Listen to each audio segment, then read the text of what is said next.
Assalamualaikum warahmatullahi wabarakatuh. Selamat pagi, siang, sore, dan malam untuk teman-teman yang menonton video saya kali ini. Sebelumnya saya perkenalkan diri, nama saya Irsana Mulia dari Prodi Sastra Indonesia dengan NIM 200179096. Pada video saya kali ini, saya akan membahas tentang interdisipliner ilmu dialektologi. Langsung saja saya dijelaskan di slide berikutnya. Dialektologi dan linguistik. Sering dengan perkembangan teori linguistik, kajian dialektologi bertumpu pada konsep-konsep yang dikembangkan dalam linguistik. Konsep-konsep yang dimaksud berkaitan dengan konsep-konsep linguistik umum seperti konsep fonem dan alofon, atau konsep fitur distinctive atau ciri pembeda, distinctive feature. Untuk bidang fonologi, konsep-konsep morf, morfem, allomorphemis, dan morfofonemis. Bidang morfologi, konsep-konsep frasa, klausa, dan morfosintaksis. Untuk bidang sintaksis dan seterusnya.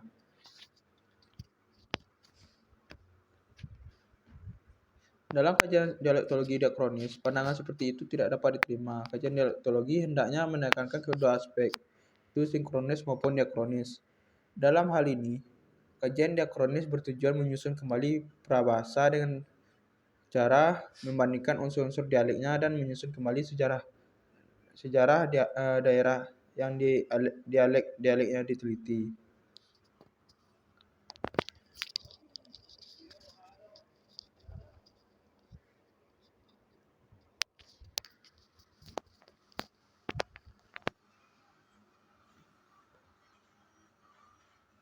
B. Dialektologi dan linguistik historis komparatif. Dialektologi dan linguistik historis komparatif, sebagaimana diketahui bahwa dialektologi lahir sebagai reaksi terhadap teori perubahan bunyi yang dikembangkan oleh kaum Nogmarian, yang merupakan puncak perkembangan kajian linguistik historis komparatif pada abad ke-19. Untuk itu, linguistik historis komparatif mempunyai andil terhadap lahirnya kajian dialektologi. Keduanya memiliki persamaan dalam penggunaan metode. Meskipun demikian, dialektologi dan linguistik historis komparatif memiliki perbedaan yang mendasar berkaitan dengan A. Dasar pijakannya, B. Tingkat kekuasaan bahasa purba di rekonstruksi, C. Bahan eviden. Dalam kajiannya, dialektologi berpijak pada pencarian perbedaan, sedangkan linguistik historis komparatif berpijak pada pencarian persamaan secara historis. Dari unsur kebahasaan dialek atau bahasa yang dibandingkan, berkaitan dengan tingkat kekuasaan bahasa purba yang direkonstruksi dalam dialektologi adalah tampak pada tingkat prabahasa, dan bahan yang digunakan untuk rekonstruksi adalah bahasa evidensi yang terdapat pada dialek-dialek atau subdialek yang mendukung bahasa tersebut. Sementara itu, tingkat kegunaan bahasa purba yang direkonstruksi dalam linguistik historis komparatif sampai di atas prabahasa, yaitu protobahasa, dan bahasa yang digunakan adalah evidensi yang terdapat pada bahasa yang diperbandingkan. C. Dialektologi dan sosiolinguistik. Dialektologi dan sosiolinguistik adalah cabang linguistik yang sama-sama mempelajari perbedaan unsur kebahasaan yang terdapat dalam satu bahasa. Akan tetapi, dialektologi lebih memutuskan kepada variasi atau perbedaan bahasa berdasarkan fakta geografi yang telah terjadi.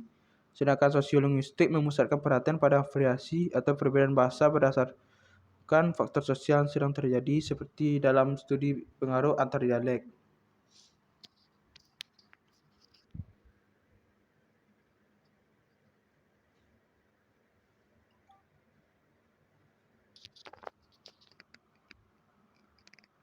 Selain itu, temuan dua kata yang pemakaiannya berbeda, tetapi makna sama dalam dialektologi dalam kurung diatopik tutup kurung dapat dijelaskan secara sosiolinguistik sintopik dalam kurung dan tutup kurung. Dengan demikian, sosiolinguistik memberikan satu perspektif baru dalam kajian dialektologi berupa variabel sosial penuturnya dan konteks pemakaiannya, baik konteks penutur, tempat, situasi, dan sebagainya. Jadi, terdapat hubungan timbal balik atau hubungan interseksi antar kajian dialektologi dalam kurung sinkronis dengan sosiolinguistik. D. Dialektologi dan geografi. Dialektologi merupakan disiplin ilmu yang mengkaji perbedaan unsur-unsur kebahasaan yang berkaitan dengan faktor geografis, yang salah satu aspeknya adalah pemetaan perbedaan tersebut di antara daerah-daerah pengamatan dalam penelitian. Dalam penelitian dialek, diperlukan informasi dan pengetahuan yang berhubungan dengan geografi, seperti monografi desa, atau daerah yang dialeknya diteliti.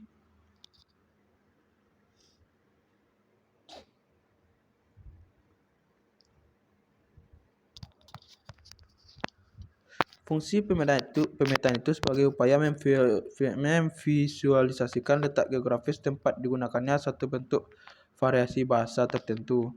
Namun dilihat dari segi fungsi pemetaan dapat dikatakan bahwa hal-hal yang berkaitan dengan bidang ilmu geografi tidak terlalu penting dalam kajian dialektologi karena kita dapat saja menyebutkan satu bentuk penggunaan unsur-unsur kebahasan tertentu yang berbeda dengan unsur-unsur kebahasan lainnya dalam hal yang sama yang digunakan penutur di daerah pengamatan tertentu dengan menyebut nama yang diberikan pada satuan daerah pengamatan.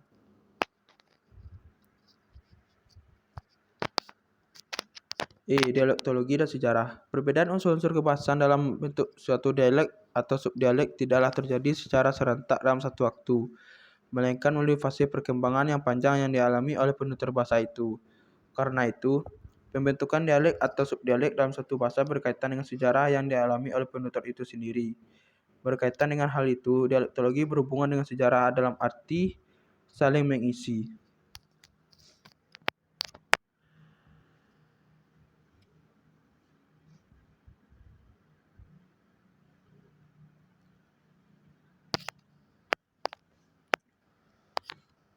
Kontribusi ilmu sejarah pada kajian dialektologi misalnya berkaitan dengan penentuan bentuk yang digunakan untuk merealisasi suatu makna dalam satu dialek atau subdialek tertentu sebagai bentuk asli atau pinjaman itu. Sebaliknya, kontribusi dialektologi pada ilmu sejarah berkaitan dengan rekonstruksi sejarah dalam kurung pengertian. Daerah yang batasannya diteliti sebagai contoh dalam sejarah Sumbawa disebutkan Masun dalam 1995 bahwa pada tahun 1723 Kerajaan Selaparang, Lombok diserang oleh Raja Karangasem. Sebagai akibat dari hal itu, sampai sekarang ini terjadi perkampungan tertentu yang penduduknya mengaku berasal dari Sumbawa. Dalam kajian dialektologi sinkronis dan diakronis atau historis kajian dialektologi, ada dua bidang yang memberikan kontribusi kepada dialektologi, yaitu sosiolinguistik dan linguistik historis komparatif. Sosiolinguistik memberikan satu perspektif baru dalam kajian dialektologi sinkronis berupa variabel sosial penutur dialek dalam kajian dialek sosial atau sosiodialektologi. Linguistik historis komparatif membidani lahirnya dialektologi terutama pada metode kajiannya seperti instrumen yang berupa daftar pertanyaan dan metode analisis data. Baik, setelah materi yang setelah saya paparkan tadi, mohon maaf jika ada salah kata atau kurangnya informasi yang saya berikan kepada para penonton sekalian. Saya tutup dengan wassalamualaikum warahmatullahi wabarakatuh.